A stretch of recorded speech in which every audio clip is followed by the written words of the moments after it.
मन का सोचा हो जाए तो अच्छा, और ना हो तो और भी अच्छा। कैसे हैं सभी दोस्त? उम्मीद करती हूँ कि सभी यूजीसी नेट की तैयारी ज़ोरों शोरों से कर रहे होंगे, जो कि जून में होने वाली है। लाइव सत्र में एक विद्यार्थी ने मुझसे सवाल पूछा था और मुझे लगा था कि इस पर वीडियो बनाना बहुत ज़रूरी है। उसका सवाल ये था कि मैम, मेरा यूजीसी नेट क्लियर हो चुका है, अब मैं आगे क्या करूँ? मैं असिस्टेंट प्रोफेसर बनना चाहता हूँ, तो प्लीज़ मेरा मार्गदर्शन करें। तो इसके लिए अच्छा, उसका दूसरा सवाल ये भी था कि जेआरएफ उसका कुछ नंबर से छूट गया है, तो अब उसे क्या करना चाहिए। इसके साथ ही साथ करियर के क्या ऑप्शंस हैं उसके लिए। तो एक बात सभी छात्रों को जानना बहुत ज़रूरी है, और वो ये कि यूजीसी नेट का मतलब जॉब नहीं है। अगर आप नेट क्लियर करते हैं तो इसका मतलब नहीं है कि आपको जॉब लगेगी। तो करियर के रूप में इसको अगर देखा जाए तो ये एक पहली सीढ़ी है करियर के लिए। चूँकि उस विद्यार्थी का जेआरएफ कुछ नंबर से छूट रहा है, तो मेरा एक मशवरा ये है ऐसे छात्रों को जिनका भी जेआरएफ कुछ अंकों से छूट रहा है कि आप जेआरएफ के लिए कोशिश करते रहिए, क्योंकि जेआरएफ के लिए अगर आप प्रयासरत रहेंगे तो आपको एक आर्थिक संबल मिलेगा। अगर आप देश के बाहर नहीं, अगर देश में ही आप अलग राज्य में पीएचडी कर रहे हैं, और चलिए अगर देश के बाहर भी जाते हैं तो आपको एक स्कॉलरशिप मिलेगी, जिससे कि आप पीएचडी कंटिन्यू कर सकते हैं, आपको प्रॉब्लम नहीं होगी। ऐसे छात्रों के लिए जिनका कोई आर्थिक संबल नहीं है और जिनको अपनी कमाई से खुद का खर्च लेना है, उठाना है, ऐसे छात्रों के लिए है। उसी छात्र के हम दूसरे सवाल पर आते हैं, और वो ये है कि गेस्ट फैकल्टी, चूँकि अभी वैकेंसी नहीं है, तो गेस्ट फैकल्टी के लिए क्या प्रोसेस है, कैसे किया जाए। तो देखो, अगर हम बिहार की बात करते हैं तो बिहार में गेस्ट फैकल्टी का आता रहता है, आ ही रहा है वैकेंसी। तो उसके लिए करना क्या है कि उसके लिए जो फॉर्म होता है वो फिलअप करना है। अगर एकेडमिक्स बहुत अच्छा है और अगर पीएचडी अगर है तो उसके मार्क्स अच्छे मिलते हैं, तो आप बतौर गेस्ट आप यूनिवर्सिटी में ज्वाइन कर सकते हैं। मेरी खुद की जानकारी में ऐसे बहुत सारे शिक्षक हैं, मेरे भी कई सारे ऐसे दोस्त हैं जो गेस्ट फैकल्टी में ज्वाइन किए हुए हैं और वो बहुत अच्छे से काम कर रहे हैं। गेस्ट फैकल्टी से ही जुड़ी हुई बात जो मैं अपने छात्रों से कहना चाहूँगी वो ये है कि अगर आप पीएचडी में आए हुए हैं, यूजीसी नेट क्लियर कर लिया है, पीएचडी कर रहे हैं, तो आप कोशिश ये करिए कि आपका परिचय भी अपने फील्ड के अच्छे लोगों से, ज्ञानी नॉलेजेबल लोगों से मिले, और आपका जो भी काम है, पढ़ाई लिखाई की जो भी चीज़ें हैं, वो उनको पता हो कि यह छात्र जो है वो पढ़ लिख रहा है, या अच्छा छात्र है या छात्रा है। तो इसका जो है ना बहुत ही पॉजिटिव इमेज बनता है, और वो ऐसे छात्रों को रेकमेंड भी करते हैं। अपने छात्रों के ही मैं अगले सवाल का जो मुझे जो बताना है अपने छात्रों को, वो ये है कि बहुत से छात्र ऐसे हैं हमारे जो कि फुल ऑन यूजीसी नेट की तैयारी कर रहे हैं, ठीक है, और पूरा फोकस उनका उसी पर है, और वे सोच रहे हैं कि उन्हें जो बनना है वो असिस्टेंट प्रोफेसर ही बनना है और कुछ नहीं बनना है। तो ऐसे छात्रों के लिए एक कड़ी हिदायत है कि देखिए, ये जो वैकेंसी है असिस्टेंट प्रोफेसर की, वो कभी आती है कभी नहीं आती है। खुद बिहार का ही हम लें तो बिहार में भी बहुत सालों के बाद 2013 में एक वैकेंसी आई थी, उसके बाद फिर 5 साल के बाद आई, उसके बाद अभी कब आएगी ये इसका कोई ठौर ठिकाना नहीं है। देश के अलग अलग राज्यों में भी वैकेंसी आती रहती है, मैं नहीं कहती कि नहीं आती, आती है, उसको आप भरिए भी, अच्छे से अच्छा परफॉर्म भी करिए, लेकिन इसके साथ ही साथ आपको करियर के दूसरे विकल्पों पर भी ध्यान देना चाहिए, खास करके ऐसे छात्रों को जिनका पूरा फोकस अपने करियर पे है। ऐसी लड़कियां जो शादी कर लेती हैं, जिनके बच्चे हो जाते हैं, जिनके हस्बैंड हैं वो कमाते हैं, वो सब कुछ करते हैं, उनके लिए प्रॉब्लम नहीं, वो धीरे धीरे करके वो चीज़ें करेंगी और उनका फिर बाद में नौकरी होगा। प्रॉब्लम वहाँ नहीं है, प्रॉब्लम उनके साथ है जो कि शादी से पहले अपना सब कुछ सेटअप करना चाहते हैं और एक अच्छा करियर और एक अपनी अच्छी सुंदर ज़िंदगी जीना चाहते हैं, ऐसे छात्रों के लिए ख़ास तौर पर है कि सिर्फ यूजीसी नेट के भरोसे मत बैठिए। अगर आपने ग्रेजुएशन में हिंदी इंग्लिश लिया है तो आप राजभाषा अधिकारी का भी पद के लिए अप्लाई कर सकते हैं, ऐसे छात्रों के लिए जिनका विषय हिंदी है। आप बीपीएससी की भी परीक्षाएं दे सकते हैं।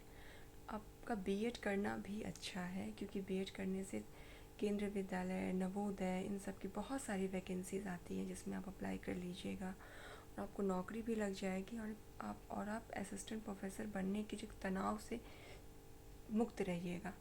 क्योंकि कई बार ऐसे बहुत सारे लोगों को मैंने देखा है जिन्होंने बहुत लंबे समय के बाद जिन्होंने अपनी नौकरी प्राप्त की है, और ऐसे लोगों को भी देखा है जिन्होंने अपने पहले की नौकरी को रिज़ाइन करके असिस्टेंट प्रोफेसर की नौकरी की है। खुद मैं अपनी बात करूं तो मैंने भी करियर के तौर पे बीएड किया था, क्योंकि मुझे लगा था कि बीएड करना अच्छा है, और केंद्रीय विद्यालय में भी मैंने इस पर नौकरी की थी। तो ये ज़रूरी है कि आपको अपने करियर के दूसरे विकल्पों पर भी ध्यान देना चाहिए, ठीक है। अब एक ज़रूरी बात जो कई छात्र मुझसे पूछते हैं, और वो ये है, कई लोग भी पूछते हैं, वो ये है कि पीएचडी कहाँ से की जाए।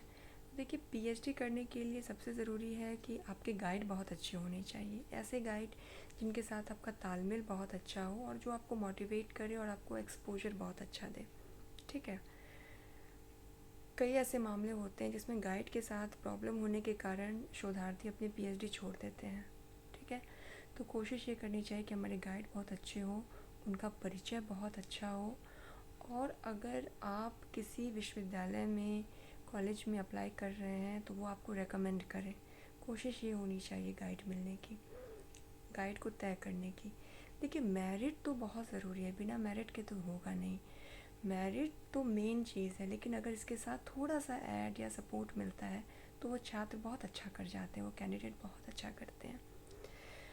अगली ज़रूरी चीज़ जो है, जो छात्रों ने मुझसे पूछा था और मुझे लगा है कि इस पे मुझे चर्चा भी करनी चाहिए, वो ये है कि अभी जो है कहाँ कहाँ ये गेस्ट फैकल्टी का या फिर असिस्टेंट प्रोफेसर का रिक्रूटमेंट हो रहा है, कहाँ कहाँ वैकेंसीज़ आ रही हैं।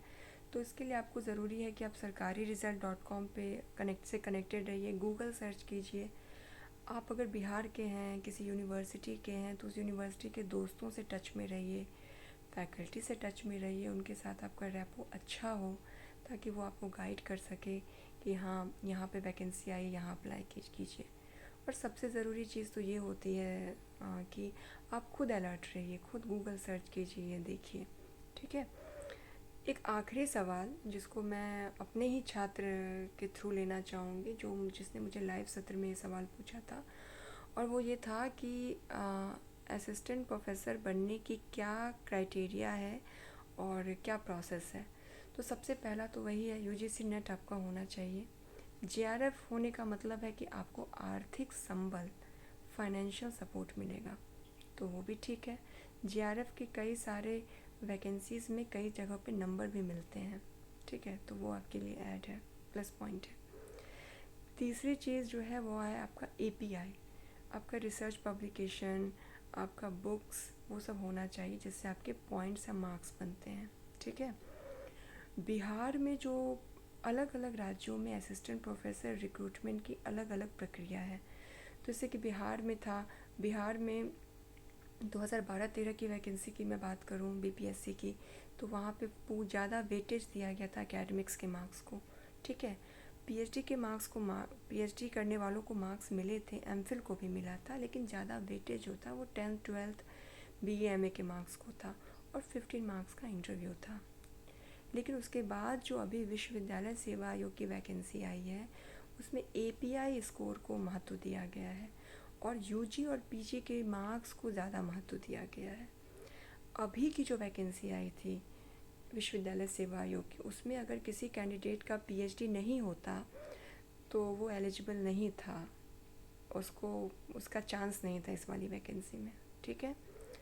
एमपी, हरियाणा, उत्तराखंड, इनके असिस्टेंट प्रोफेसर रिक्रूटमेंट की एक अलग प्रक्रिया है। ये सारे जो स्टेट्स हैं या राजस्थान जो स्टेट्स हैं वो एंट्रेंस लेते हैं, एक टेस्ट लेते हैं, और उस टेस्ट का जो लेवल होता है वो यूजीसी नेट से थोड़ा ऊपर होता है, और थोड़े सवाल भी उसके ऐसे होते हैं जिसमें आपको थोड़ा पढ़ना पड़ेगा, थोड़ी डीप स्टडी करनी पड़ेगी। तो वहाँ पर अपनी जगह बनाने के लिए, असिस्टेंट प्रोफेसर बनने के लिए आपको टेस्ट देना होगा, इंटरव्यू देना होगा, प्लस आपका पीएचडी होना बहुत ज़रूरी है। बिना पीएचडी के अभी के टाइम में असिस्टेंट प्रोफेसर बनना मुश्किल है। पीएचडी होने से आपको मार्क्स मिलेंगे, एपीआई होने से भी आपको मार्क्स मिलेंगे, और अगर आप काम करते हैं, आप अच्छा लिख पढ़ रहे हैं और इसके बारे में एकेडमिक्स के लोगों को पता है, ठीक है, कि हाँ भाई ये व्यक्ति है जो बहुत अच्छा कर रहा है, ये स्टूडेंट है या छात्रा है जो बहुत अच्छा कर रही है, तो वो आसानी से किसी भी पैनल में आपको रेकमेंड करेंगे। तो कोशिश ये करनी चाहिए कि हम ऐसे लोगों से जुड़े भी रहें।